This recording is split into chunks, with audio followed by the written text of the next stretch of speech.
India కూటమి గెలవబోతోంది. ఫలితాలు ఆశ్చర్యకరంగా ఉంటాయి. కాంగ్రెస్ అగ్రనేత రాహుల్ గాంధీ ఢిల్లీలో ఏపీ, తెలంగాణ భవన్ సందర్శించుకుంటా మరి రాహుల్ గాంధీ మాట్లాడుతా ఉన్నారు. ఆసక్తికరమైనటువంటి మాటలు మాట్లాడుతా ఉన్నాడు.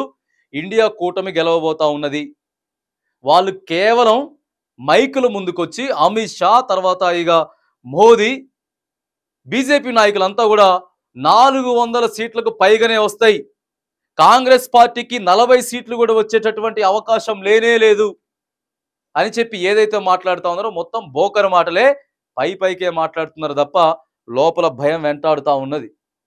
ఎక్కడికన్నా పోనువిగా దేశంలో యాడికి పోయినా సరే కాంగ్రెస్ పార్టీకి ఇండియా కూటమికి పట్టం కట్టడానికి ప్రజలంతా కూడా సిద్ధమవుతా ఉన్నారు. అందుకే భావోద్వేగకరమైనటువంటి మాటలు, ఇక సెంటిమెంట్కి సంబంధించినటువంటి మాటలు, తర్వాత కులాలకు సంబంధించినటువంటి ముచ్చట్లు నరేంద్ర మోదీ మాట్లాడుతూ ఉన్నాడు అని చెప్పి మరిగా ఫలితాలు ఆశ్చర్యకరంగా ఉండబోతా ఉన్నాయి అని చెప్పి రాహుల్ గాంధీ మాట్లాడుతుండు. లోక్సభ ఎన్నికల ఫలితాలు ఆశ్చర్యకరంగా ఉంటాయని కాంగ్రెస్ అగ్రనేత రాహుల్ గాంధీ అన్నారు.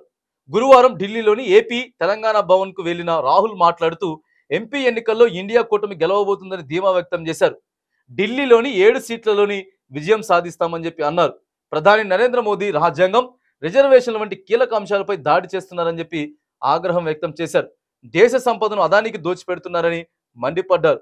ఎవరైనా ఒక వ్యక్తి తాను జీవ సంబంధంగా పుట్టలేదని చెబితే అతడిని నేరుగా సైక్రియాటిస్ట్ వద్దకు తీసుకెళ్లాల్సిందేనని మోడీని ఉద్దేశించి ఎద్దేవా చేశారు.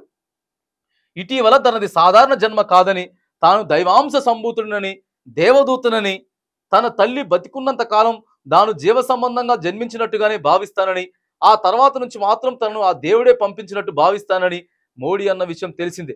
తాజాగా మోడీ మాటలపై ఇక రాహుల్ గాంధీ సెటైర్లు వేస్తా ఉన్నారు. ఒకసారి ఆయన్ని సైక్రియాటిస్ట్ చూపియాలి. ఇష్టం వచ్చినట్టు మాట్లాడుతున్నాడు. నేను దేవుణ్ణి, నేనే దేవతుణ్ణి, దైవ సంభూతుణ్ణి అని చెప్పి నరేంద్ర మోడీ మాట్లాడుకుంటా ఉన్నాడు. ఇక ఈ ముచ్చట్లు మొత్తం నువ్వు బంద్ చేయాలి. ఇండియా కూటమి గెలవబోతా ఉన్నది. దేశ సంపదని మొత్తానికి కూడా నువ్వు అదానీ అంబానీకి దోచిపెడతా ఉన్నాడు నరేంద్ర మోడీ. ప్రజలంతా కూడా కనువిప్పు కలిగినరు. ఇగో నరేంద్ర మోడీ చేసిన కుట్రలను గమనించరు.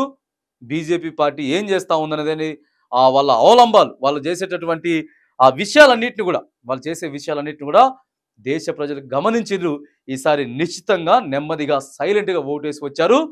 ఆశ్చర్యకరంగా, ఎవరు ఊహించనంతగా ఆశ్చర్యకరంగా ఫలితాలు ఉండబోతా ఉన్నాయి అని చెప్పి కూడా మరి ఇక్కడ రాహుల్ గాంధీ గారు నరేంద్ర మోదీని తర్వాత బీజేపీ పార్టీని ఉద్దేశించి రాబోయేటటువంటి లోక్సభ ఎన్నికల రిజల్ట్స్ ఏవైతే ఉన్నాయో ఆ రిజల్ట్ కి సంబంధించిన ముచ్చట్లు మరి ఇక్కడ రాహుల్ గాంధీ గారు చెప్పడం మనం చూస్తా ఉన్నాం.